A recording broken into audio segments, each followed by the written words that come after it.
Okay, I'm going to show you here.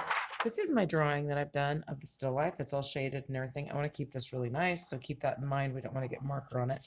This is just a piece of acetate, just a clear plastic piece of paper, kind of. Um, I'm going to lay this on here, and it's not as big as my 9 by 12 paper, so you may have to adjust this. Like, I don't want to put it up here because it'll cut my orange off. I'm going to keep it down here on this side. Some of it may cut off depending on how hard or how big you drew, but that's okay. And then I'm going to take some tape. I don't want all the sticky to be on there, but I want it to hold on there. So make it a little bit less sticky, sticking it to my hand first, and just lightly put that on there. Okay, here what we're going to do, this is for our mono print.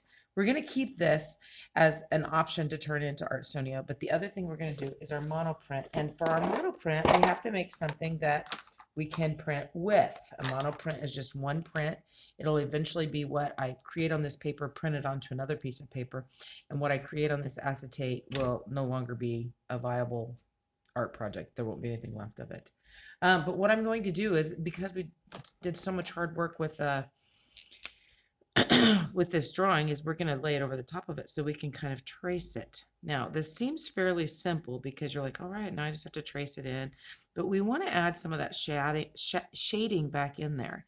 As I'm coloring my stuff, I'm going to go ahead and leave that white area. There's another orange up here I can trace. We want to be super neat with this.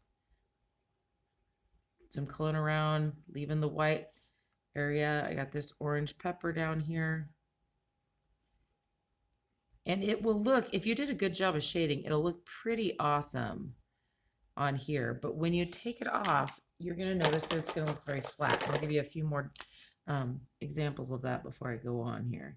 So here's my grapes. Just kind of leave the white in the middle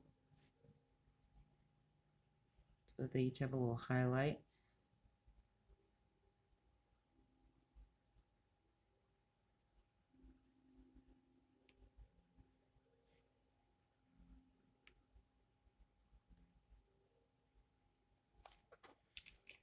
Okay, and so on and so forth. I better go to do my bananas too. I'll show you how to do those. It's bananas, I'm just going to go ahead and color them all in. Yellow is pretty light on here anyway. I hope this yellow is working. It doesn't really appear to be. And I don't think it is. I don't think this yellow is any good. Great. And I don't want to take the time to go get it. But anyway, pretend that's yellow. All right, now this, like I said, is looking pretty good. Pretend it's finished. But if I take off my paper and look at it, it's really not good at all. I wish I had here's a white piece of paper. Let me see. It's really kind of boring and yuck. Okay, so that means we have to keep going with this, and I want you to shade even in marker. Otherwise, it's not going to be a very pretty print. So I'll put that back on there like this, and I'm going to show you that this marker stuff will even blend a little bit. Make sure I got this in the right spot. It's not there, I think.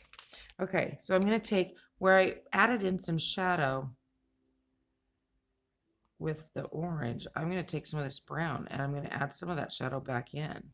Okay, so I want to not all the way outline it, but add in some areas of shadow. So over here, it was a little bit darker down here along the edge of the bowl, and maybe a little bit around the bowl. Sometimes with these markers, it does seem like you're almost outlining a little bit. On the grapes, I'm going to use a black because it's so dark in there, and I'm just going to kind of outline the grapes a little bit. And then there were some areas down inside where you couldn't see individual grapes, but it was shaded. I'm going to add that in and then kind of outline some of the grape edges here so that I can see some of this color. On the bananas, if that would have worked with yellow, this program I'm using does not allow me to pause it so I can go get a yellow.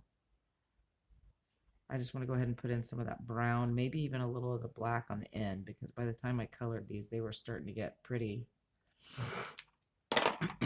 they were starting to get pretty brown. You can put a little bit of that in. Okay, same thing on the red. If I were to do this red apple right here that was sticking up, I'm going to cover this in red. leave the whitest area blank because we don't want to cover up our highlights. And then I'm going to use brown, I think. I would always use brown or black on these to shade, and just add a little bit of that in. And you'll see that that just kind of blends together. Okay, I'm going to finish this off camera. And then, oh, I should show you this first, though. I'm going to show you how much better this looks now that I've shaded a little bit.